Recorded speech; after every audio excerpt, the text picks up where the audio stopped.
আপনাদের আধার কার্ডে phone number এবং নাম ঠিকানা কতবার আপনারা পরিবর্তন করতে পারবেন, এটা কিন্তু আপনাদের মধ্যে অনেকে জানেন না। তো চলুন দেখে নেওয়া যাক কতবার আপনারা পরিবর্তন করতে পারবেন। সবার প্রথম আপনার ফোন নাম্বার আপনি কতবার পরিবর্তন করতে পারবেন। আপনার নথিভুক্ত মোবাইল নাম্বারটা যদি পরিবর্তন করতে হয় তাহলে আপনি আধার কার্ডে আপনার ফোন নাম্বার পরিবর্তন করতে পারবেন।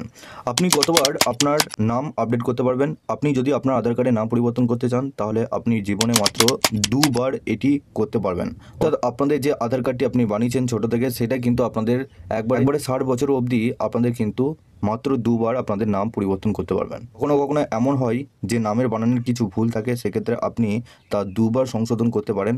নাম সংশোধন করার জন্য আপনাকে প্রমাণ হিসেবে প্যান কার্ড, পাসপোর্ট বা বিবাহের শংসাপত্র দিতে হবে। আপনি কতবার আপনার জন্মর তারিখ পরিবর্তন করতে পারবেন। আপনার জীবনে কেবলমাত্র একবার আপনার জন্ম তারিখ আপডেট করাতে পারেন। বাড়ির ঠিকানা যদি আপনারা পরিবর্তন করতে চান ততবার আপনারা পরিবর্তন করতে পারবেন। বাড়ির ঠিকানা পরিবর্তনে আপনাদের কোনো সীমা নেই, আপনাদের যত খুশি আপনারা কিন্তু পরিবর্তন করতে পারেন। তবে আপনাকে একটি বৈধ বাসস্থানের প্রমাণপত্র প্রদান করতে হবে, যেমন বিদ্যুৎ বিল, ভাড়া চুক্তি বা ব্যাংকের বিবরণ আপনাদেরকে দিতে হবে। সবার শেষে আপনারা প্রত্যেকে অনলাইন বা অফলাইনে আধার কার্ড পরিবর্তন করতে পারবেন কিনা। দেখুন, আপনাদের ইউআইডিএআই আধারের অনলাইন বা অফলাইন উভয়ভাবেই আধার কার্ড আপডেট করার সুবিধা রয়েছে। ঘরে বসেই আপনারা অনলাইনে আপনার আধার কার্ড আপডেট করতে পারবেন। আধার কেন্দ্রে না গিয়েও আপনার আধার কার্ডের নাম, জন্ম তারিখ, ঠিকানা, লিঙ্গ ইত্যাদি তথ্য আপডেট করতে পারবেন। আপডেটের জন্য আপনাকে আধার কেন্দ্রে যেতে হবে।